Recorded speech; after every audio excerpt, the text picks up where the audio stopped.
नमामि धन्वन्तरिमादिदेवम् सुरासुरैर्वन्दितपादपद्मम् लोके जरारुमृत्युनाशनं दातारमीशं विविधौषधीनां शङ्खं चक्रं जलौकां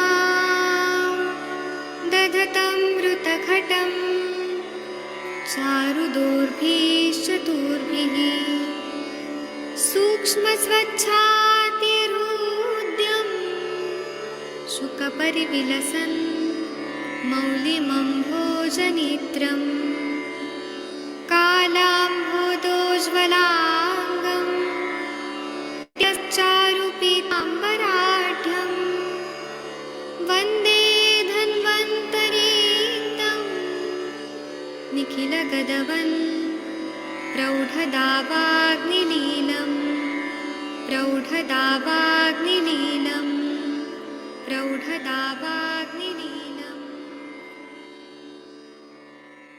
प्रणाम सभी लोग को। मैं वैद्य अरविंद पाठक आप सभी लोग का स्वागत करता हूं। सभी लोग को कोटि कोटि प्रणाम करता हूं। आप सबके सब भारत के सर्वश्रेष्ठ चिकित्सक लोग हैं, सभी को मैं प्रणाम करता हूं।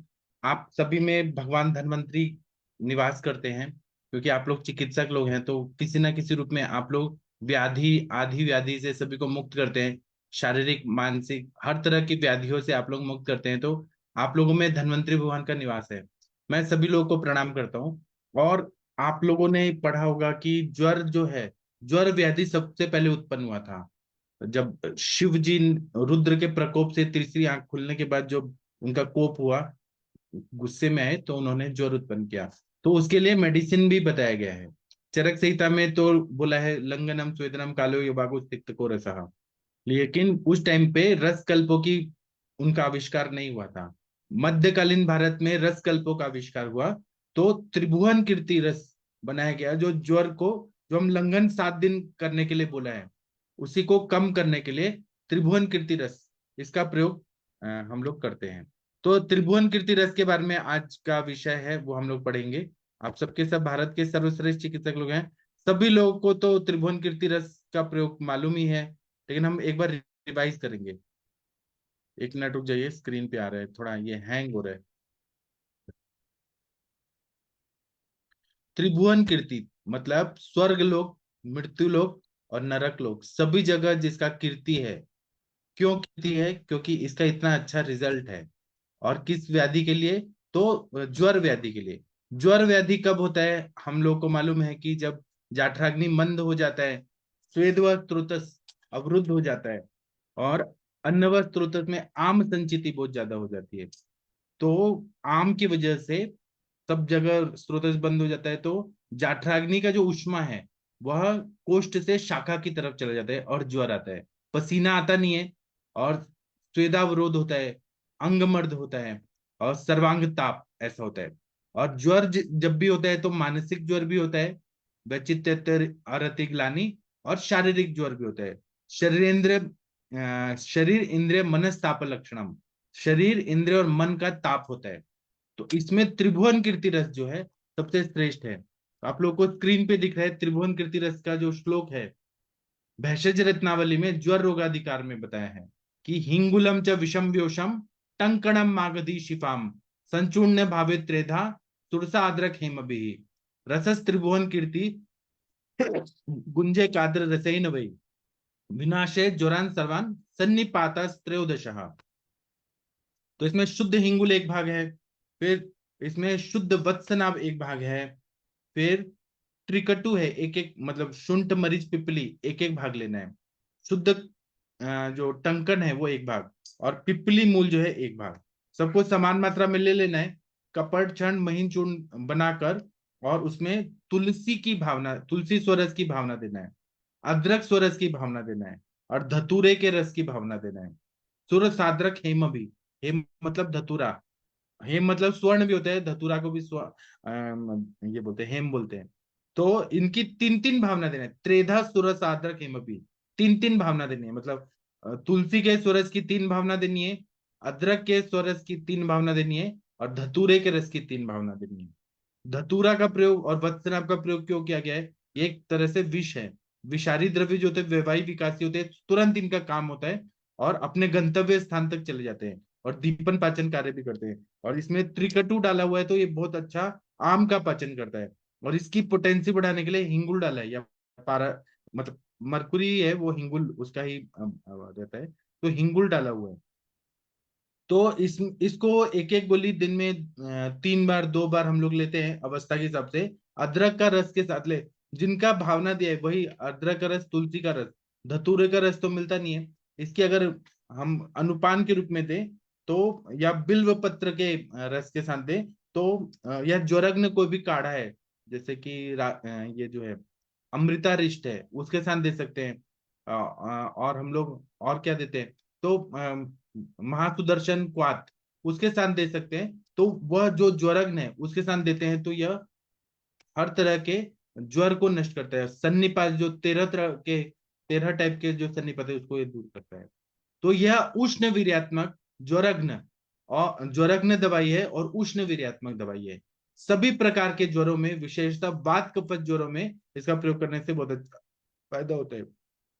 और इसको वात के हर विकार में इसका प्रयोग करते हैं, क्योंकि वात के विकार होने का 2 कारण होता है, एक आवरण जन्य और एक क्षयात्मक संप्राप्ति। दो होता है, आवरण से होता है या क्षयात्मक। और अग्निमांद्यता तो सभी में रहती है, लेकिन बुखार को उतारने में, फीवर को कम करने में त्रिभुवन कीर्ति रस का बहुत ज्यादा महत्व है।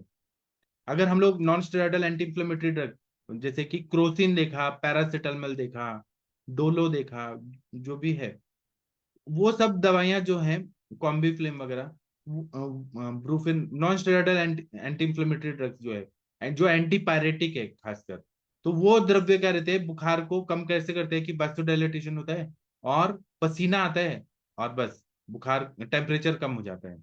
या ठंडे पट्टी के वो रखते हैं, कपड़ा रखते हैं, उससे बुखार उतर गया, हो गया। लेकिन आयुर्वेद ऐसा नहीं मानता है।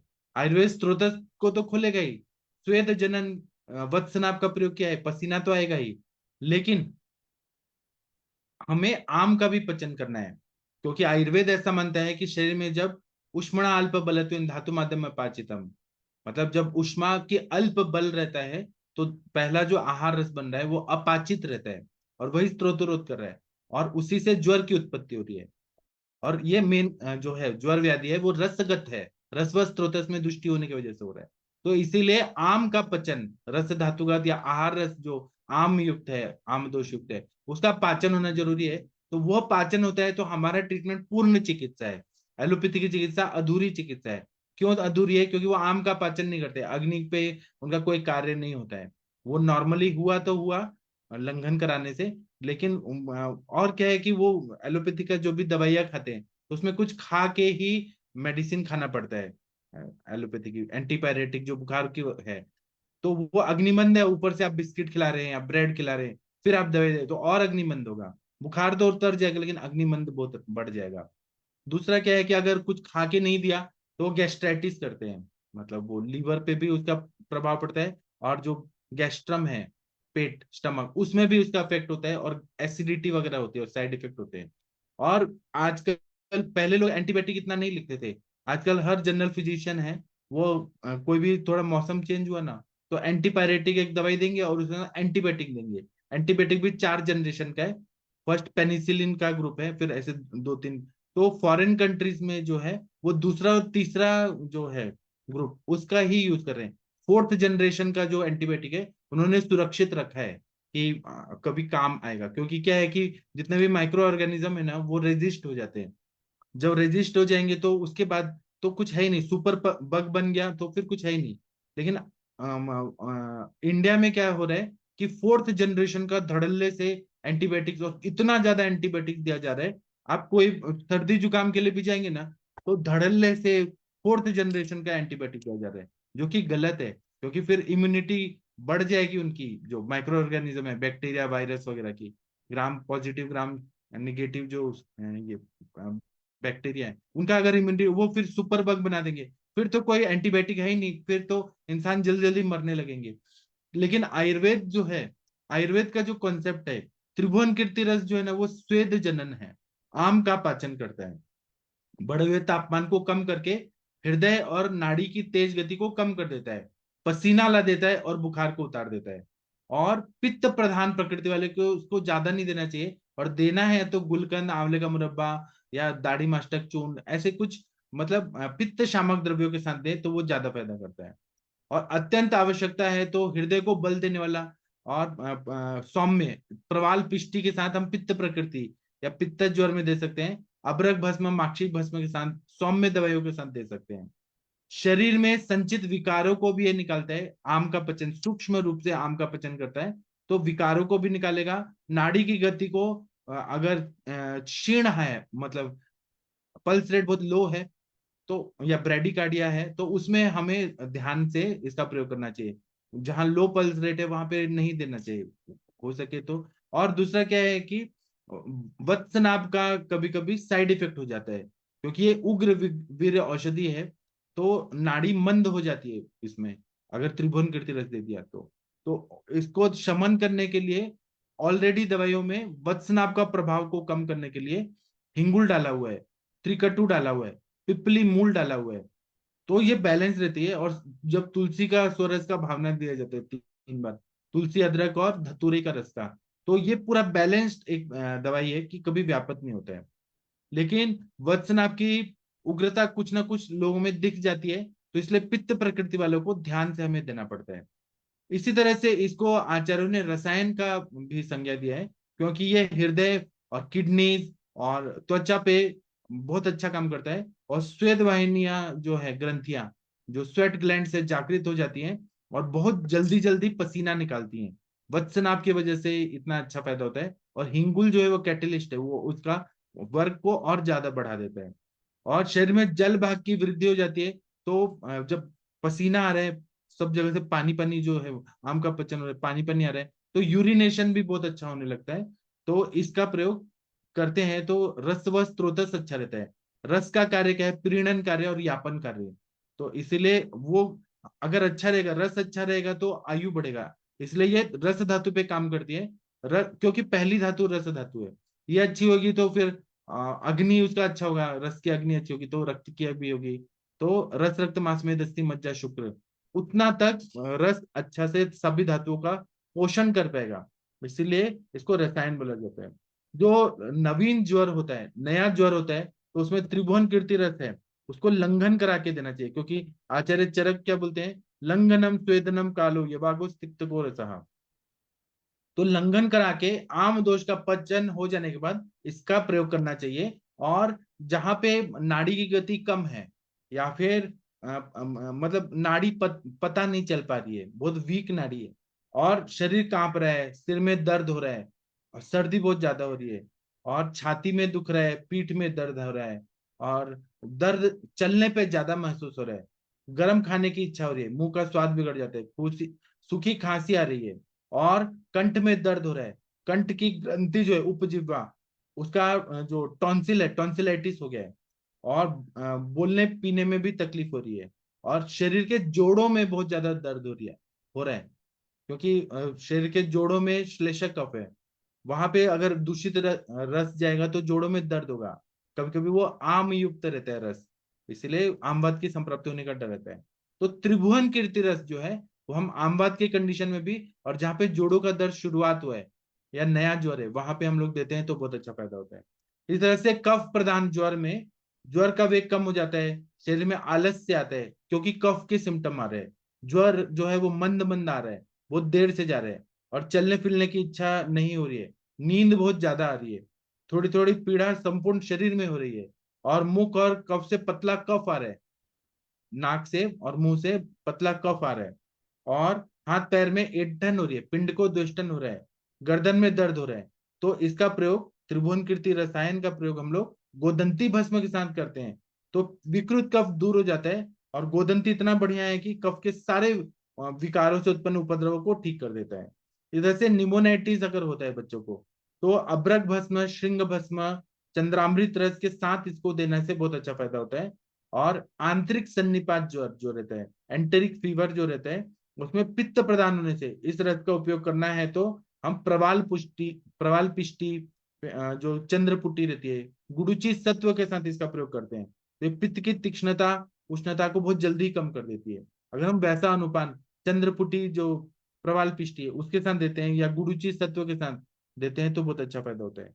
जैसे इन्फ्लुएंजा है तो पैथिक लक्षण आएंगे, दाह, घबराहट वगैरह हो रहा है, कफ बहुत ज्यादा बढ़ जाता है, हाथ पैर में थोड़ा थोड़ा दर्द हो रहा है, हाथ पैरों की उंगलियां, जोड़ों की उंगलियां, मतलब जोड़ सब दुख रहे हैं इन्फ्लुएंजा में, और फुफ्फुस के पास शोथ हो जाता है। तो त्रिभुवन कीर्ति रस को देने से, क्योंकि इसमें हम लोग थोड़ा अनुपान में टंकन और अपामार्ग क्षार का भी प्रयोग कर सकते हैं अनुपान में, तो यह और ज्यादा पोटेंट हो जाती है मधु के साथ देने से, तो इन्फ्लुएंजा को जड़ से ये निकाल देती है।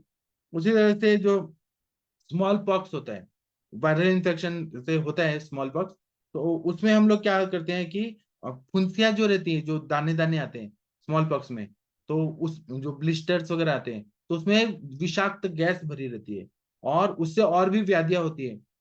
तो इससे आंखों से पानी आता है, जो स्मॉल पॉक्स में जो रहता है ना उसमें आंखों से पानी आता है, सर्दी मालूम होता है, ज्वर, मुंह और लाल लाल दाने उगाते हैं, बेचैनी रहती है।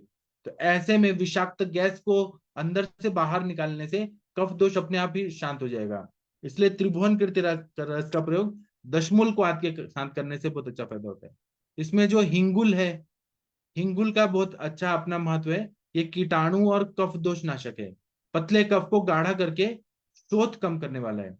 और क्योंकि बार बार ऐसे पुरुलेंट कुछ तो निकल रहे हैं, तो उसको गाढ़ा होना बहुत जरूरी है कफ को, तो वो एक बार वो गाढ़ा हो गया ना, तो ये कौन करता है, तो हिंगुल करता है। इस जैसे वत्सनाभ है, ज्वरग्न है, पसीना नाले वाला है, शोथनाशक है। पिपली, पिपलीमूल उत्तेजक है, पाचक है, दीपक है। और शुंठी है, सब स्वेदन करने वाली है, पसीना लाने वाली है। और शोथग्न है, ज्वर नाशक है। और यूरिनेशन को भी करने वाली है, मतलब पेशाब को भी लाने वाली है। और उसी तरह से तुलसी का जो स्वरस यूज किया है वो पसीना लाने वाली और उत्तेजना देने वाली है, उसमें नेचुरल कॉपर होता है। इसी तरह से धतूरा का रस जो है वेदना नाशक है, शोथग्न है, ज्वर नाशक है, पसीना लाने वाला है। और सुहागा टंकन का जो प्रयोग करते हैं वो आक्षेप को दूर करता है, फीवर की वजह से जो झटके आ रहे हैं उसको रुकता है। कफ नाशक है, कफ को पतला करने वाला, और आंतों से विषाक्त गैस को बाहर निकालने वाला है। तो ये जो बोला ना, विनाशे ज्वरान सर्वान सन्निपात त्रयोदशा, हर तरह के व्याधियों में इसका प्रयोग करते हैं। और सन्निपात ज्वर में तो जो 13 टाइप के उसमें तो करते ही करते हैं। मैंने पूना में बहुत सारे ऐसे वैद्य देखे हैं जो एक सिंगल ड्रग हर अपने चिकित्सा में रखते हैं। तो त्रिभुवन के बहुत सारे वैद्य लोग रखते हैं। कुछ लोग यकृत को प्रधान मान के आरोग्यवर्धिनी वटी सबको देते हैं, कुछ लोग चंद्र प्रभावटी देते हैं। और मैंने त्रिभुवन कीर्ति रस का प्रयोग तो बहुत जगह देखा है। रसकल्प है, इसलिए हम लोग 42 डेज देते हैं, फिर ब्रेक करते हैं, फिर 42 देते हैं, फिर ब्रेक करते हैं। और यह जो है ये वातज या वात कफात्मक संप्राप्ति में या कफात्मक संप्राप्ति में या सन्निपात ज्वर में या विषम ज्वर में, संतत सतत अन्य तृतीयक चतुर्थक सभी तरह के ज्वरों में इसका प्रयोग हम लोग करते हैं। उसी तरह से रोमांतिका जो है, स्मॉल पॉक्स है, उसमें भी इसका प्रयोग करने से बहुत अच्छा फायदा होता है। त्रिभुवन कीर्ति रस जो है वह ज्वर नाशक इसका गुणधर्म होता है, इस तरह से डिजाइन किया गया है। तो आज तक तो इसका बहुत ज्यादा देखने में नहीं आया कि इसका साइड इफेक्ट हुआ है। जिसको होता है उनका कोई और कारण हो सकता है। और इसमें जो तुलसी का रस है, अदरक का रस है, धतूरे का रस है, उसकी भावना है, तो वात कफ नाशक ये सारे द्रव्यों से इसका योजना किया गया है।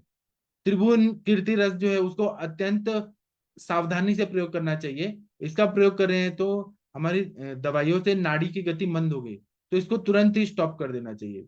और ये अगर देखा जाए तो वत्सनाभ का एक ही द्रव्य है जो इतना मल्टीपर्पज हम लोग प्रयोग करते हैं।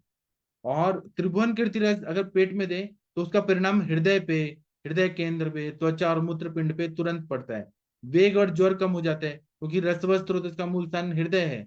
त्रिभुवन कीर्ति रस देते हैं तो जब अश्मवत वेदना, मतलब पत्थर रख गया है छाती में, ऐसा पेन हो रहा है, और फिर वो सिवियरिटी बढ़ते जाती है, लेकिन पेशेंट को पूर्व रूपावस्था में ऐसा लगता है कि कुछ तो छाती पे पत्थर रख दिया है, ऐसे दबाव आता है बहुत ज्यादा।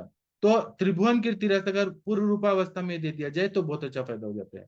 इस तरह से श्वासोच्छ्वास जो कम हो जाती है, जो मतलब मैथुन जन्य जो है क्षयात्मक संप्राप्ति, उसमें पेशेंट को डर लगता है, ओज का क्षय होता है तो पेशेंट आंख से आंख मिला के नहीं देख सकता, पेशेंट को बहुत ज्यादा डर लगता है।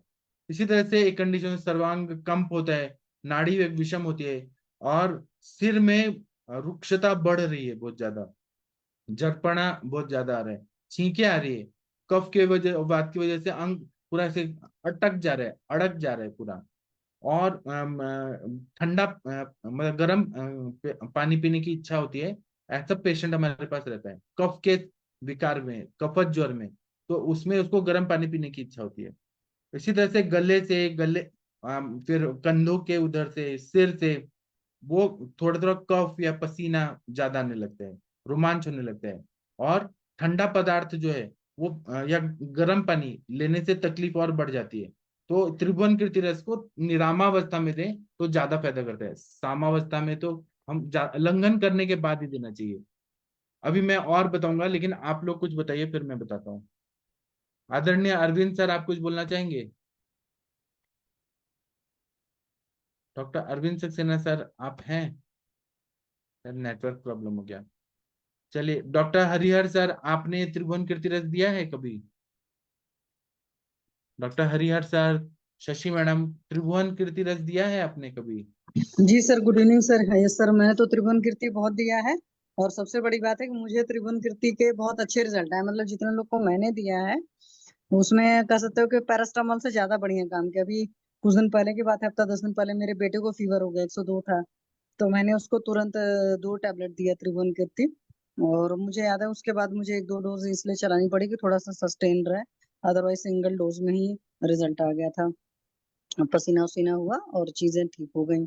और इसके पहले भी बच्चे बच्चे भी रहते हैं छोटे। हालांकि मैं बोलती हूँ कि रस औषधियां नहीं चलाना चाहिए, बट एंटीबायोटिक वगैरह खाकर इतने आए रहते हैं कई बार बच्चे। तो उन बच्चों को भी त्रिभुवन कीर्ति दिया है मैंने। और मुझे त्रिभुवन कीर्ति का बहुत बढ़िया रिजल्ट मिला है। मतलब फीवर टाइप का फील हो रहा है या फीवर है भी, या पेल्पिटेशंस वगैरह हो रहे हैं, वहां तक पर में भी बढ़िया मतलब रिजल्ट मिले हैं। तो मैंने दिया हुआ। और हालांकि शास्त्र कहता है कि वात कफ संप्राप्ति में देना चाहिए, क्योंकि जो इसके कंटेंट हैं उसमें एक हमारे वत्सनाभ जी पड़े हुए हैं। उस वजह से थोड़ा सा ख्याल रखना पड़ता है। पर अगर सही कंपनी की मैन्युफैक्चरिंग है तो प्रॉब्लम नहीं आती है। और दूसरी बात ये है कि अगर पित्त संप्राप्ति है तो वहां पर भी दे सकते हैं, बट वहां दूध के साथ दीजिए। हाँ, छोटे बच्चों को सर ज्यादा रहता है तो मैं हमेशा रिकमेंड करती हूँ कि अदरक सोरस के साथ दीजिए। पर बेटे के केस में तो शायद मैंने पानी से ही दे दिया था, लौंग वाला पानी था। और बाद में पीने के लिए उसको पूरा वो कराया था। उसके बाद लंघन भी कराया, जैसे हुआ कि फीवर है तो एक दिन तो मैंने कुछ भी खाने को नहीं दिया था। हालांकि और लोग को भी, मैं बच्चों को भी लंघन कराती हूँ। बहुत छोटे बच्चे होते हैं तो उनको बोल देती हूँ पतली खिचड़ी या मूंग की दाल का पानी ले लो, लेकिन खाना मत खाना भूल करके भी। तो त्रिभुवन कीर्ति के बहुत बढ़िया रिजल्ट आते हैं। कई बार कुछ लोग सिर्फ वो सर्दी खांसी जुकाम में भी यूज करते हैं, या बॉडी फेवरेट सी लगती है तो भी ले सकते हैं। पर ये है शर्त, एक चीज मैंने इसके साथ देखी है, ये आयुर्वेदिक दवाओं के सर जिसको विश्वास रहता है तो उसमें तो बहुत बढ़िया रिजल्ट आता है। जो लोग डाउटफुल रहते हैं उनको रिजल्ट नहीं आता है। अदरवाइज कह सकते हैं कि मेरे लिए तो बेस्ट एंटीपायरेटिक है। मतलब अगर मैं ज्वर की दवाओं की बात करूं तो सबसे बढ़िया है त्रिभुवन कीर्ति। और किसी को फीवर नहीं है, बहुत लो ग्रेड फीवर है, तो जरूरत नहीं त्रिभुवन कीर्ति देने को, तब तो आप गिलो सरस दे दो। 100 या 100 से बिलो लग रहा है और लंघन करा दो तो उतने भर में ही रिजल्ट आ जाते हैं। जी सर, थैंक यू सर। नहीं बताया। चलिए, और कोई बोलिएगा? अभी मैं थोड़ा बता देता हूँ। अरविंद सर, आप बोलेंगे कुछ त्रिभुवन कीर्ति रस के बारे में, या मैं बोल देता हूँ फिर आप बोलिए? हरिहर सर, आप बोलना चाहेंगे? जी सर, आप बोलिए, कोई बात। मैं पहले थोड़ा कंप्लीट कर लेता हूँ फिर आप बोलिए। मैं अपने जी जी। आदरणीय सर के नोट से पढ़ा रहा हूँ।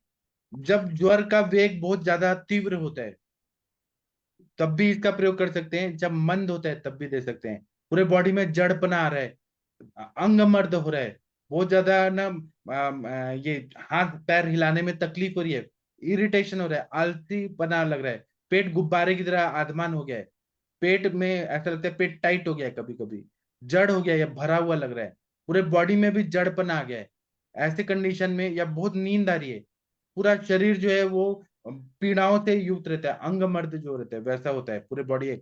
उसी तरह से खांसी आ रही है, छाती में घर घर आवाज आ रहा है, रोंकाई और क्रिपिटेशन हो रहे हैं, गला दुख रहा है, सभी ज्वाइंट्स दुख रहे हैं, और आंखें जो है वो जकड़ गई हैं ऐसा फील हो रहा है, और जो कंधा है वो बहुत ज्यादा दुख रहा है, और पसीना बिल्कुल नहीं आ रहा है और बुखार भी है। तो इसमें शिथिलता बहुत ज्यादा लगती है, बॉडी लूज हो गया, जड़ता बहुत ज्यादा लगती है।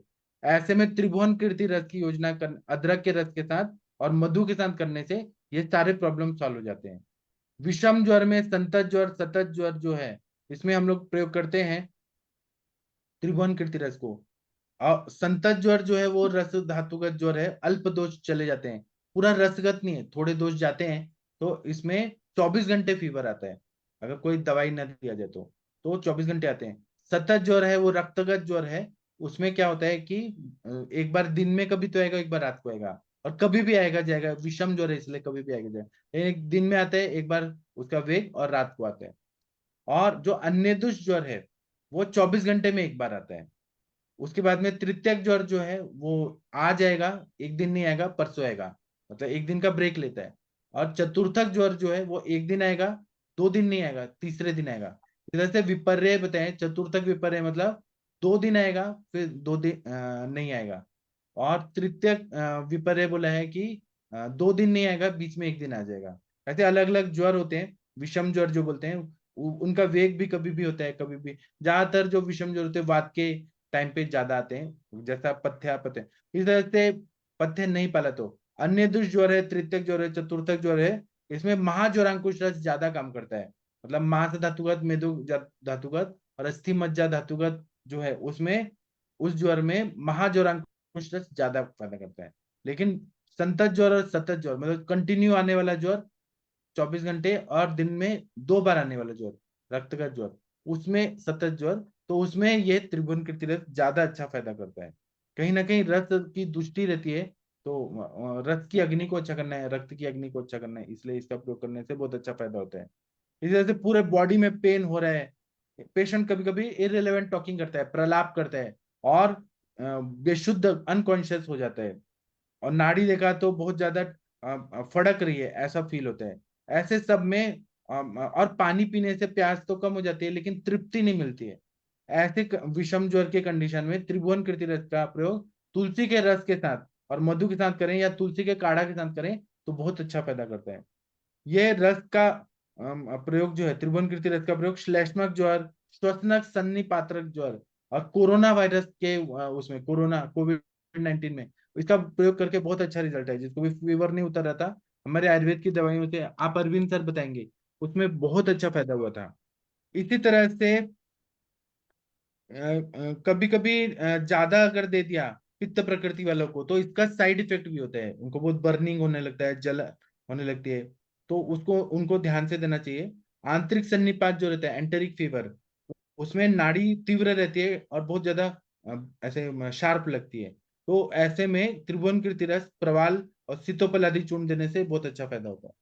श्वसनक सन्निपात होता है, श्लेष्मक सन्निपात होता है, तो उसमें मंद नाड़ी होती है, पूरा बॉडी बहुत ज्यादा दुखता है, कमर से नीचे तक बहुत दुखता है, पीठ के ऊपर से नीचे बहुत ज्यादा दुखता है, और आंखें बहुत जड़ लगती हैं, मंद वेदना युक्त आंखें दुखती हैं, और गला जो है और पूरा ये कंठ है वो दुखने लगता है, पूरा शरीर से भरा भरा है, बहुत दोष अवस्था है ऐसा लगता है। और छाती से बहुत पेन होता है, रिब्स में से बहुत पेन होता है, खांसते टाइम वेदना ज्यादा होता है, श्वास लेते टाइम वेदना ज्यादा होता है, ऐसा लगता है कि छाती को किसी ने पकड़ लिया है, या फिर कोई हमें पकड़ के थोड़ा मालिश करे, ऐसा फील होता है। इसमें त्रिभुवन कीर्ति रस का प्रयोग करने से ज्यादा फायदा होता है। इसी तरह से त्रिभुवन कीर्ति रस में यह जो है वो ज्वरग्न है, स्वेदल है, कफ प्रदान और कफ वात प्रदान दोष प्रकोप में बहुत अच्छा काम होता है। जॉइंट्स में जो विस्फोटक होते जाते हैं, उसमें बहुत ज्यादा दाने दाने आ जा रहे हैं, उसमें त्रिभुवन कीर्ति रस का प्रयोग करने से फायदा होता है। इसमें हिंगुल है वो जंतुग्न है, कफ दोषारक है, कफ को पतला करने वाला औषध है, और गांठ जो है उसका शोथ को कम करने वाला है। तो गंडमाला हो गया, या पूरा बॉडी में लाइपोमा, सार्कोमा, ऑस्टियोमा, जहां पर भी गांठ है, ग्रंथि है, उसमें त्रिभुवन कीर्ति रस, क्योंकि रसगत आम का पचन करता है, इसका प्रयोग करने से सभी को फायदा होता है। यह दवाई का त्रिभुवन कीर्ति, आप तो लोगों पे वचन आयुर्वेद उपदेशु विद्या परमात्रा, तो जो ऋषि मुनि थे उन लोगों ने रिसर्च किया, इसीलिए उन्होंने नाम रखा त्रिभुवन कीर्ति रस।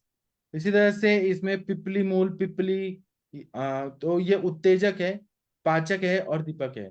जीरा और सौंफ है वो स्वेदल है, ज्वरग्न है, किंचित प्रमाण में अग्नि प्रदीपक है। फिर तुलसी के रस की भावना है, तो तुलसी जो है वो स्वेदल है, उत्तेजक है। धतूरा की रस की भावना डाल दी जा रही है, तो ये वेदना हर है, शोथग्न है, ज्वर हारक है, स्वेदल है। और अदरक का रस जो है पाचक और दीपक है। टंकनसार है, आशयपग्न है और कफग्न है, कफ को पतला करने वाला है। और आंतों में सेंद्रिय विष को नष्ट करने वाला है। चलिए, आप लोग कुछ बोलना चाहेंगे? डॉक्टर अरविंद सर, आप कुछ बोलना चाहेंगे? डॉक्टर अरविंद सर हैं? शायद नहीं है। सर थे अभी। आप लोगों में से हरिहर सर, आपने त्रिभुवन कीर्ति रस का प्रयोग किया है? हाँ सर, वो बुखार में क्या है, जिनको थोड़ा थोड़ा जोड़ों में दर्द रहता है, बुखार आता है, बोलता है कि मेरा शरीर पूरा अकड़ गया है, तो अगर हो सके तो एक आध दिन उनको उल्लंघन करा के 3-4 दिन तक ये हम 2-2 गोली देते हैं, सुबह दोपहर शाम तीनों टाइम भी देते हैं। ये अदरक स्वरस या तो तुलसी स्वरस या तो हनी हो तो हनी, नहीं तो गर्म पानी से देने के लिए, तो इसमें फायदा होता है। जी। कफ हो, सर्दी हो, ऐसा कुछ लग रहा है तो इसमें भी दे रहे हैं। हाँ, और डॉक्टर अभय सर, आप कुछ बोलना चाहेंगे? त्रिभुवन कीर्ति रस का प्रयोग किया है आपने? डॉक्टर अभय सोनवने सर? नहीं तो वीना मैडम, आप कुछ बोलना चाहेंगी? महाजन सर? Doctor Ram sir? किसी ने त्रिभुवन कीर्ति रस का प्रयोग किया है तो बताइए प्लीज। सभी लोगों ने किया सर है। मेरे पास कुछ देर पहले एक पेशेंट आए थे।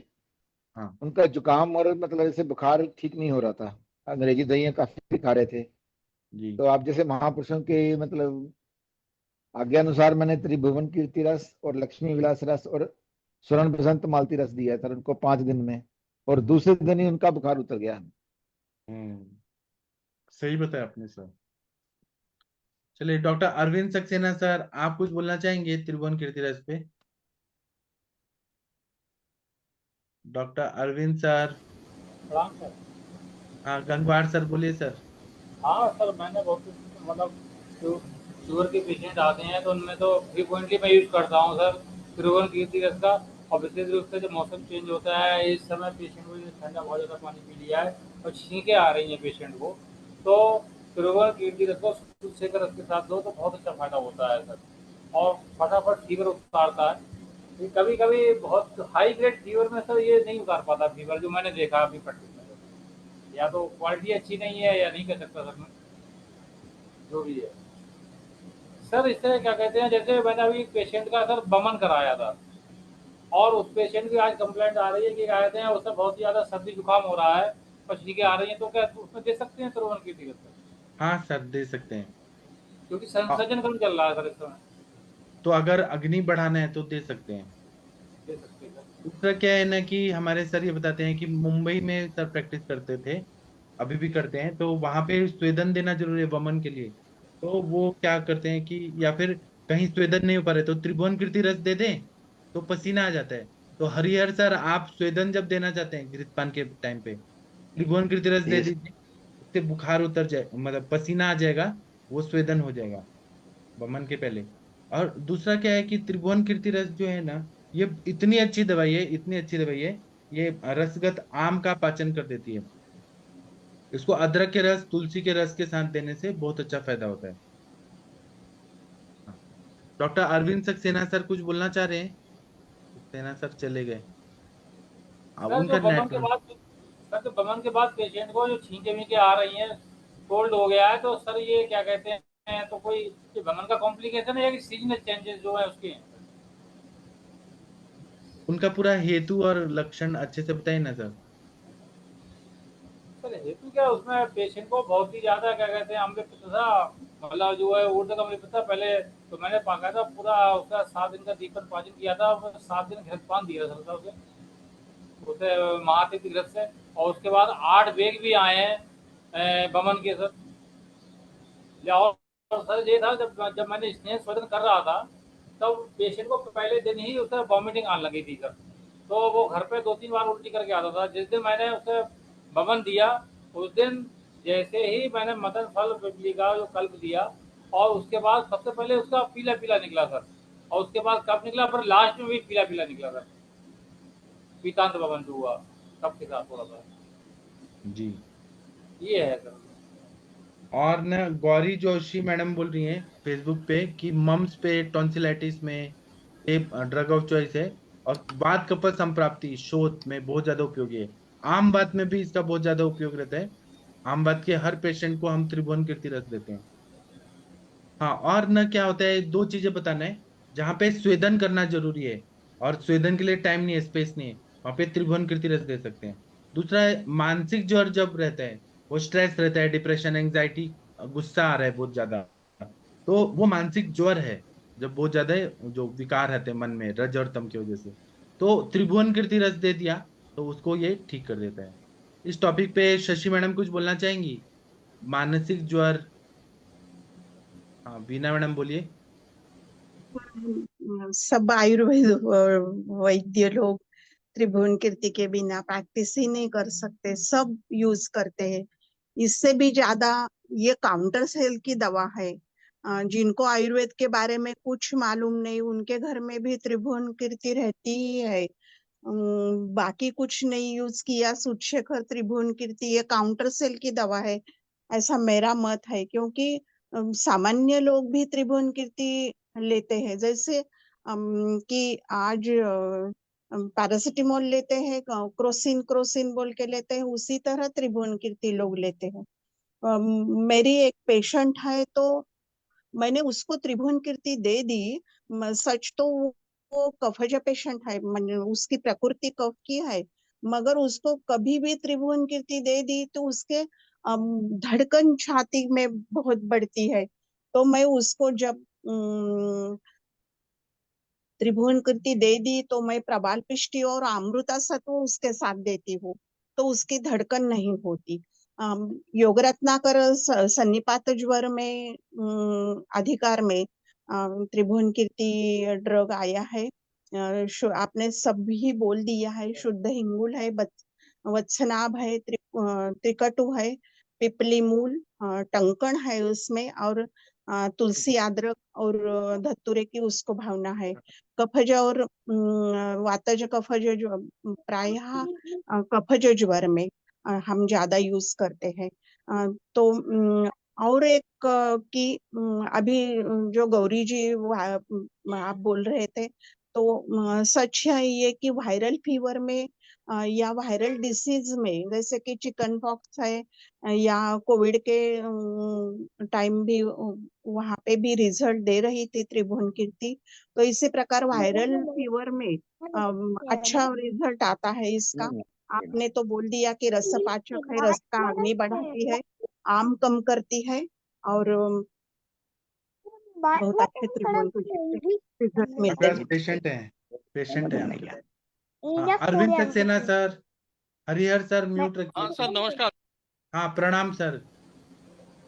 मैं पूरा करूँ? एक अच्छा, हाँ, मिनट में पूरा पूरा करिए। करती हूँ। वो हाँ, हरिहर सर के पास पेशेंट देना। हाँ, करिए करिए मैम।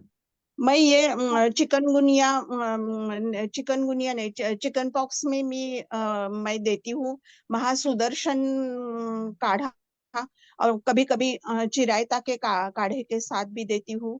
बहुत अच्छा रिजल्ट मिलता है। प्रवाल पिष्टी और अमृता सत्व ये भी उसके साथ मैं यूज करती हूँ।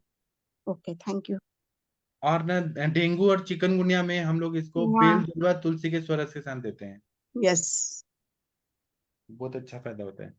हाँ, चलिए आप बताइए, चिकनगुनिया के बाद में जो कॉम्प्लिकेशन होते हैं, ज्वाइंट पेन वगैरह, वो सब ये ठीक कर देता है त्रिभुवन कीर्ति। हाँ, अरविंद सर आप क्लिप पे आप बोलिए हाँ प्लीज। सर नमस्कार, सबको मेरा नमस्कार। नेटवर्क प्रॉब्लम की वजह से मैं देर से आया हूँ। जब भी सर बात कब की संप्राप्ति उठती है तो उसके लिए एक बहुत बढ़िया श्लोक आया है, इत्थम इत्थम परमाणम भेदो निद्रा गौरमेत्य। मतलब ऐसा लगेगा कि गीले तौलिए से इकट्ठा मतलब शरीर पोत दिया हो, और परमाणम भेदो, और जोड़ों में दर्द होगा। और जब कफ होता है तो क्या होगा, निद्रा होगा और गौरमेत्य भारीपन होगा। शिरोग्रह प्रतिशाय, शिरोग्रह होगा मतलब सर में भारीपन होगा, प्रतिशाय होगा, कास होगा, और स्वेद अप्रवर्तनम। मतलब सबसे बढ़िया जो टिपिकल लक्षण जो आते हैं वो बात कफक के, वो है श्वेत के अपवर्तन होना, श्वेत का ना निकलना, और हेलो, हाँ, बोलिए बोलिए सर। संतापो संतापो मध्य वेग। मतलब इसमें जो फीवर आएगा वो मध्य वेग आएगा। लेकिन आजकल जो वायरल आ रहा है उसमें जो है तीव्र वेग होता है। तो उसमें कहीं ना कहीं जो उसका वेग होता है, जो कीटाणु होते हैं, विष का वेग होता है, विष की वजह से उसका तीव्र होता है। लेकिन बात कफत की जब भी दौर आता है तो संतापो मद बेगस बात श्लेष्म ज्वराकति, ये बात श्लेष्म ज्वर का एक टिपिकल सिम्टम है। और त्रिभुवन कीर्ति इतना वंडरफुल प्रोडक्ट है जिसमें आपने जैसे अभी बताया, मैं थोड़ा सा सुन रहा था, वात का प्रधान विषम ज्वर, इवन विषम ज्वर में भी प्रतिशय में तो इंडिकेटेड है ही, जो सभी लोग इस्तेमाल करते हैं। आम बात जो एक जिसमें स्निग्धतम भुक्तो वन्यम, जिसकी वजह से जो है जो आम जो है श्लेष्म स्थान में प्रधावती, श्लेष्म स्थान में इकट्ठा हो जाता है।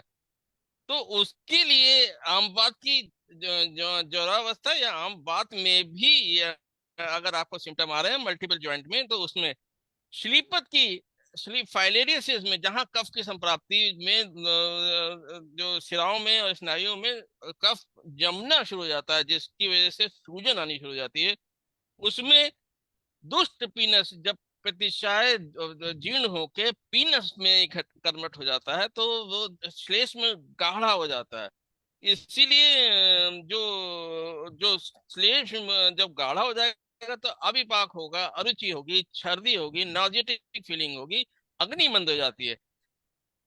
तो उसके लिए त्रिभुवन कीर्ति बेस्ट है। लेकिन हम लोग अगर ये सोचें कि कफ के स्थान कहाँ कहाँ है, कफ कहाँ कहाँ है, तो कफ जो है तर्पक कफ है, बोधक कफ है, श्लेष्मक कफ है, क्लेदक कफ है। क्लेदक कफ में, तर्पक में, बोधक में तो कर रहा है, लेकिन आप जब आप श्लेष्म धरा में कला में जाएंगे तब उन्होंने कहा है चतुर्थी श्लेष्म धरा नाम सर्व संधिषु प्राणभूताम भवती। जो चौथी श्लेष्म धरा कला है वो सब संधियों में प्राणभूत रहती है वहां पे। तो उसमें चूंकि श्लेष्म है, संधियों में है, तो आपको वहां से श्रोतो अवरोध दूर करना है, आपको ग्रंथि का श्रोतो अवरोध करना है। इवन ग्रंथि भी जब भी अगर आती है तब भी उसको अवरोध को दूर करने लिए, क्योंकि कफ उस फ्लो को रोकेगा, उस हार्मोन का, एंजाइम का, कहीं भी चाहे आमाशय में हो, कहीं भी किसी स्रोत में, उसको रोकेगा। इसके लिए वत्सनाभ युक्त त्रिभुवन कीर्ति बेस्ट ड्रग ऑफ चॉइस है, जिसको आप अनुपान भेद से कई चीजों में, कई चीजों में गुड़ आदि के साथ में, वरुणादि के साथ में, क्या कहते हैं, दशमूल के साथ में, मतलब आप जैसी संप्राप्ति, जिस आशय की संप्राप्ति उठ रही है उसके हिसाब से आप इस्तेमाल कर सकते हैं। और प्रोडक्ट के मामले में वंडरफुल प्रोडक्ट है। और जो भी चाहे, अब आप हर एक सिस्टम के हिसाब से चलिए, हर व्याधि के हिसाब से चलिए, और हर व्याधि के हिसाब से आप गोजीवादी, त्रिभुवन कीर्ति गोजीवादी क्लॉथ के साथ में, दशमूल क्लॉथ के साथ में, इवन आपका जॉइंट पेन में जाता है तो आपका उसमें भी आप महाराष्ट्र आदि क्लॉथ के साथ में, इवन आप क्या कहते हैं, अब लीच दवाइयों में, मतलब आपको बहुत ज्यादा दवाइयां देने की जरूरत नहीं है। आपको ऐसा नहीं है कि आप सभी रस भी जोड़ दें और गुग्गुल भी जोड़ दें, एक केवल त्रिभुवन कीर्ति के साथ में उसको अपना आम पाचन करने दीजिए, और आम पाचन रोतो अरबों को दूर करने दीजिए। उसके बाद आप व्याधि प्रतिनिधिक और दोष प्रतिनिधिक चिकित्सा कर सकते हैं। Right sir? जी सर, बहुत अच्छा बताया सर आपने। आदरणीय जितेंद्र जी, आप कुछ बोलना चाहेंगे त्रिभुवन कीर्ति पे, आपका अनुभव? फिर शशि मैडम का सुनेंगे। प्रणाम सर। हाँ प्रणाम सर, बताइए। प्रणाम सर। बस सुनाई दे रहा है ना सर? हाँ सुनाई दे रहे, थोड़ा माइक के पास आइए सर। हाँ सर, बताइए सर। हाँ सर। सर, ये जो आज का डिस्कशन हो रहा है त्रिभुवन कीर्ति रस, हम तो इसका प्रयोग डे टू डे लाइफ में हर जोर में हम इसे करते हैं।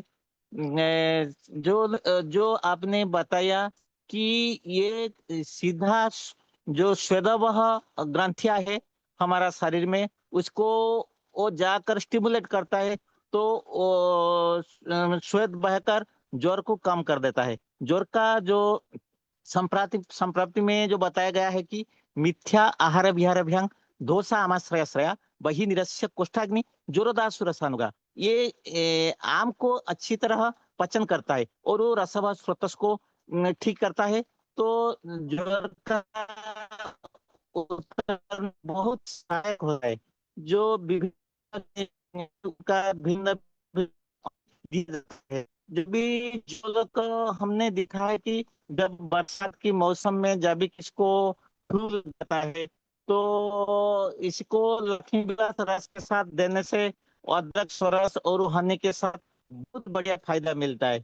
जो अभी आपने बताया कि चिकनगुनिया का जो कॉम्प्लिकेशन होता है, जो थर्ड देने के बाद भी जो मल्टीपल जांच में प्रॉब्लम है, सिर्फ ये भी त्रिभुव देने से बहुत बढ़िया फायदा मिलता है। हमने उसका प्रयोग करके दिखा है।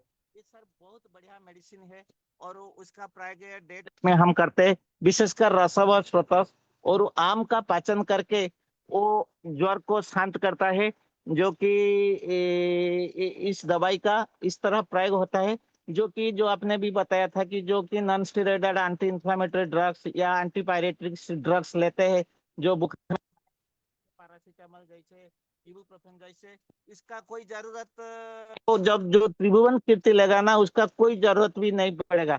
वो ज्वर को बहुत शीघ्र ही शांत कर देता है। उसका लाइफ हम डे टू डे लाइफ में उनका प्रैक्टिस में सर दिखा है। बस इतना ही सर बताऊंगा जी। आदरणीय शशि मैडम, आप कुछ बोलना चाहेंगी?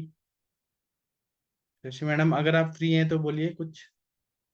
हाँ जी सर, मैंने तो पहले ही बताया कि, और विद्या मैम ने सही कहा कि जो लोग भी थोड़ा आयुर्वेद के बारे में जानते हैं ऑन द काउंटर भी त्रिभुवन कीर्ति लेते हैं।